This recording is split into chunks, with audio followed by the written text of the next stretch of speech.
One कर्मचारी को गोड़े गोड़े पिटिले ग्रामवासी वीडियो भाइराल पर घटना सामनाक आसी बलांगीर जिला बंगमुंडा रेंज तथा तुरेकेला थाना जुबामाल गाँव में घटी घटना गत किछि दिन तले जुबामाल गाँवर मुंडापड़ारे लोके जंगल जमी को दखल करथिबा बेले सेही स्थान में वृक्षरोपण पर वन विभाग पक्षरु कार्य आरंभ करा जाउथला।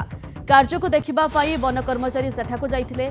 सेठारे फरेस्टर को ठेंगारे ग्रामवासी अतर्कित भावे आक्रमण करथिले।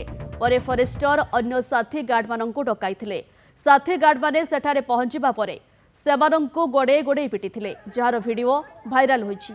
एथिरे जणे फरेस्टर 3 जण फरेस्ट गार्ड 2 जण पारा स्क्वाड को आक्रमण करिथिबा जणा पड़िछि।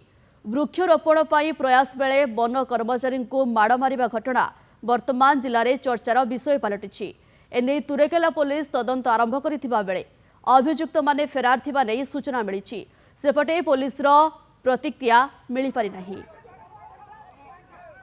आमर जुआमाल मुंडारी जो पाखे आम 50 हेक्टर गोटे एएनआर प्लांटेशन लगी गात खोलवार लगी आम जाइए। तो गाँ लोक से संघबद्ध भाव में मिलित हो आक्रमण करते।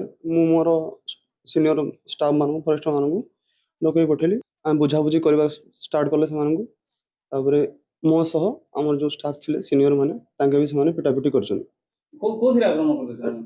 ठेंगाबाड़ी साहाଯ୍ୟରେ माने अति निर्दय भाव आक्रमण करथिले, जोटा कि अति दुखर विषय। चिठी आमर गार्ड फरेस्ट मैंने आहत होते और गोटे केस भी कराई।